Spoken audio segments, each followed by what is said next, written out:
আসসালামু আলাইকুম দর্শক বন্ধুরা, সহজে এই ধরনের দৃশ্য অঙ্কন করতে চান? ভিডিওটির প্রথম থেকে শেষ পর্যন্ত দেখতে থাকো। চলো তাহলে শুরু করি, দেখতে থাকো। একটি পাখির ছবি অঙ্কন করব, এজন্য প্রথমে একটা আর্টবোর্ড নিয়েছি, আর্টবোর্ড এবং একটা মার্কার নিয়েছি। এই মার্কার দিয়ে প্রথমে একটা ওয়াই লিখে নিব বড়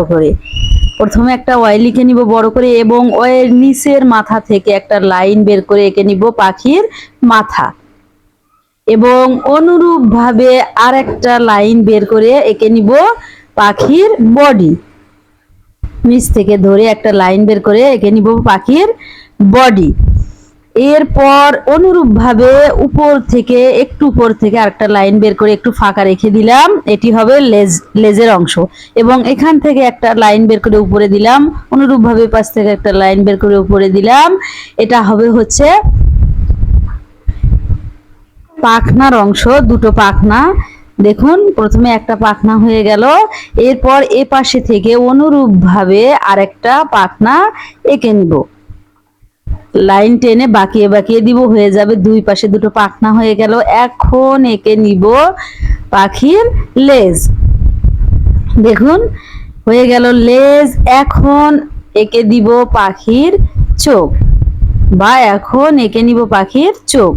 এরকম করে একটা লাইন দিয়ে উপরে বৃত্তের মতো করে দিয়ে, এবং উপর পাশে দুটো লাইন টেনে দিব এরকম করে। এরপর মাঝে আর একটা বৃত্ত দিয়ে নিব এবং মাঝখানে ছোট্ট করে দুটো বৃত্ত দিয়ে নিব, হয়ে গেল পাখির চোখ। এখন বাহিরটা একটু গাঢ় করে দিলাম, বাইরের দাগটা। এরপর এঁকে নিব পাখির পা, দুটো পা এঁকে দিব এরকম করে, একটা করে দাগ টেনে তিনটে করে নখ দিয়ে দিব।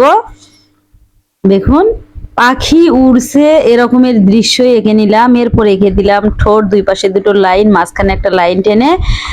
এর সাথে সাথেই আমাদের অঙ্কন শেষ। এখন আমরা কালার করছি, কালার করার পর কেমন লাগে চলো দেখে নিই।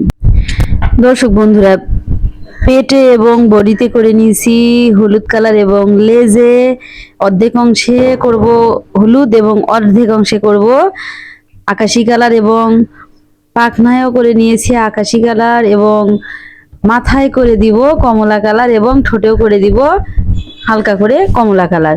এর সাথে সাথেই আমাদের কালার করা শেষ হয়ে গেল। জানি না দৃশ্যটি আপনাদের কাছে কেমন লেগেছে।